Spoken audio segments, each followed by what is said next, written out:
What I'm going to talk about here is the last three chapters of Harari's book on lessons, 21 lessons. And lesson 19 starts with about education. And he says that what needs to be the objective of education today. And his suggestion is that we have to get away from teaching facts and issues like that, and instead try to instruct the people how to distinguish between important versus unimportant information. And the challenge there is that there's just so much data. And how can you possibly correctly filter all that data? How can you remove the biases from that data to come down to what's really important versus what's unimportant? And that removing bias actually involves thinking outside the box. And that's one of the issues that we're going to talk about. The reason we have to think outside the box is because we're being asked to walk away from the river of our culture. We're asking to broaden the view of our nation into a view of the world. And so that's asking us to get outside the box of what we're comfortable with. And then another example of a bias, Carol Gilligan talks about the fact that men are the measure of humanity, autonomy, and rationality, and human qualities designated masculine are privileged. Even the bifurcation itself is patriarchal. The idea of a hierarchy is very patriarchal because the world is basically multidimensional, relational, and also interconnected. That's the way the world functions. John Seeley Brown tells us that as a species, the challenge is that, we're used to just looking and moving things to the center and focusing on just the center and what's going to be like when we basically have a 360-degree world. The idea is that this is a challenge for all our senses, because if you take all of our senses plus our brain, we still have a way that we look at the world, and that's I would call that a flat line compared to what we're talking about, the potential future of looking at a wide spectrum, telescopes and microscopes.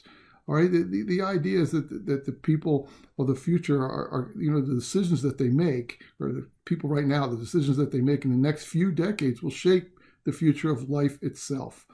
And the idea here is that we are at the base of a very sliding scale change, right? Exponential change. And that means that the past may be totally irrelevant. And the reason that that's a value for education is that education, right now, the way it's structured, it's all about teaching us about how we can use the past to help us in the future. And that may not be valuable. Even communications with our parents and grandparents may not be valuable in that respect. They may not really have that something to tell us. Okay? And if we don't get a comprehensive view of the cosmos, then the future of life will be determined at random, and just whatever happens randomly will determine what life is going to be. And that challenge there is, as Tim Urban points out, is that we could go either towards immortality or towards extinction. And the train to immortality, which is basically being driven by Google, Amazon, and Facebook, and where we're just in the caboose. And if we actually want to retain control over our personal experiences, we have to get to know ourselves before they do. All right, and so we have to. That has to morph into where we become the engineers of that train if we want to become meaningful. The other thing is that for sapiens right now, meaning comes from the story, but the story may be manipulated, it may be hacked. Like the example Brave New World in that chapter. And Harari says that we need new stories, but the stories have to advantage our new reality. We can't constantly be working with the stories from our tribalness. We can't be working for stories even from our nationalness. We have to be working from stories that are related to a global world. These stories have to advantage intelligence, not advantage consciousness. So basically what we're saying is that the stories of the future should be, and the stories that we advantage should be the ones that are global and intelligence. And the other thing is that what we want in our stories is we want them to extend beyond our horizons and have us embedded in something bigger than our life. Right? These are the things that Harari talks about with regards to that. Then he gets into lesson 21 when he talks about meditation. And here's where he says that metaphorically what we've done is we've taken the brain and kind of divided it into two areas, one called the narrating self. And the narrating self is the one where is the birth of myths, where we advantage our passions, and where the realities that it works with are the subjective and intersubjective reality. Now, also the narrating self is how we present ourselves, how we present ourselves to how we affect action, how we present ourselves to other people, and how we present ourselves to the world itself.